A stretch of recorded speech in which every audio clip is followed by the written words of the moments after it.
Hello, please take the time to leave a meaningful comment, click the like button, the notify bell and subscribe buttons. Thank you. If you want to read all the stories in full, please go to www.steveuk.blog. Thank you. Short story 161, The Curious Case of the Missing Post.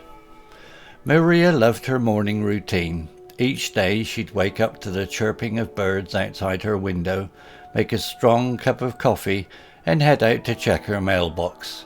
She enjoyed the anticipation, the small thrill of a handwritten letter from a friend or a postcard from a faraway land. Today, however, something was different. The red mailbox at the end of the street, usually overflowing with envelopes and flyers, stood curiously empty. Maria blinked, then double-checked. Not a single scrap of paper peeked out of the slot. Intrigued, Maria approached her neighbours, a retired couple named Mr. and Mrs. Higgins. "Good morning," she greeted, her voice laced with concern. "Have you seen our mail?" Mr. Higgins, a portly man with a neatly trimmed beard, shook his head slowly. "Not a single letter, my dear. Most unusual, wouldn't you say?" He adjusted his spectacles and peered down the street at the empty mailbox. Mrs. Higgins, her silver hair pulled back in a tight bun, chimed in. "Indeed, perhaps the postie is having a spot of trouble with his bike." She patted her small, fluffy dog, a white poodle named Pip, who barked in agreement.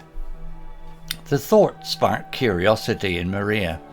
A missing post delivery wouldn't normally be a big deal, but the complete absence of any mail was strange. Determined to get to the bottom of the mystery, Maria suggested, "Why don't we check with our other neighbours?" The next few hours were spent buzzing from door to door. Every resident of the street had the same story: empty mailboxes. There was young David, an aspiring musician with a mop of curly hair, and Mrs. Sanchez, a kind elderly woman who always had fresh pastries baking in her kitchen. As the sun began to dip below the horizon, the group of neighbours gathered on Mrs. Higgins' porch, a mix of confusion and worry etched on their faces. Just then, a young girl with a bright red bicycle came zooming down the street. This was Emily, known for her boundless energy and insatiable curiosity. "Did you hear?" she exclaimed, skidding to a stop in a cloud of gravel. "There's been an accident at the post office." This news sent a wave of relief through the group. An accident explained the missing deliveries. However, Emily had more to share. "Apparently, a big gust of wind blew open the sorting room doors and papers went flying everywhere." She giggled. "They're calling it the Great Post Office Paper Chase." A collective chuckle washed over the neighbours. The situation wasn't quite so concerning anymore. It seemed like a harmless mishap. "Looks like we'll just have to wait a bit longer for our mail," Mr. Higgins chuckled, scratching Pip's head. Maria, ever the optimistic one, chimed in. "Maybe we can have an impromptu neighbourhood get-together tonight. No letters to read, just good company." The idea was met with enthusiastic nods and smiles. Mrs. Sanchez volunteered to bring her famous empanadas, while David offered to play some tunes on his guitar. The missing mail, it seemed, had inadvertently brought everyone together. As the neighbours began planning their impromptu gathering, a sense of community bloomed on the quiet street. The mystery of the missing post faded into an amusing anecdote, replaced by the warmth of shared laughter and the promise of a fun night together.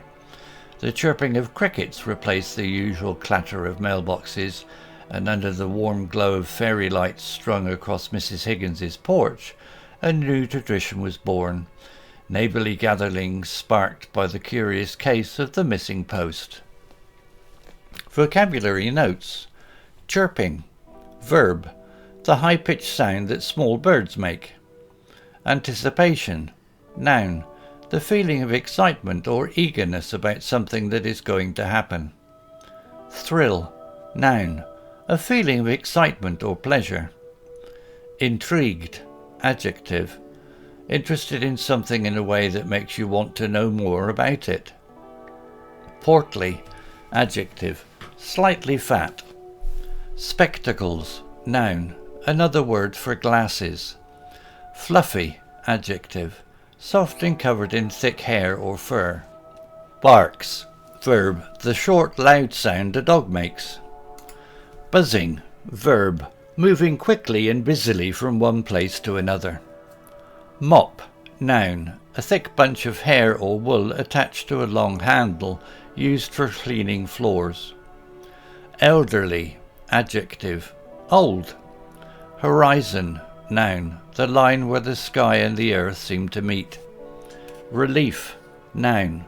A feeling of happiness or comfort that comes when something unpleasant stops. Gust, noun. A sudden strong blast of wind.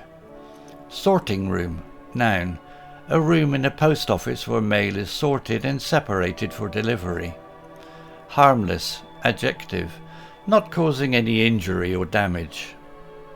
Impromptu, adjective. Done without being planned beforehand. Empanadas, noun. A savoury pastry filled with meat, cheese or vegetables. Giggle, verb. To laugh in a quiet, high-pitched way. Clatter, noun. A loud, noisy sound. Fairy lights, noun. Small decorative lights often used outdoors. Antidote, note not used in the story. The opposite of something unpleasant. Something that makes something bad better. Story written by Google Bard AI. Image created by Desgo.com AI. To read all the stories in full, please go to www.steveuk.blog. Thank you. Hello, this is Steve. If you enjoyed the story, please would you take the time to leave a meaningful comment and click on the like icon. If you want to know when the next story has been uploaded, please click on the notify bell icon to be notified. If you haven't already, please subscribe to my channel and tell your English learning friends so they can benefit too. Thank you.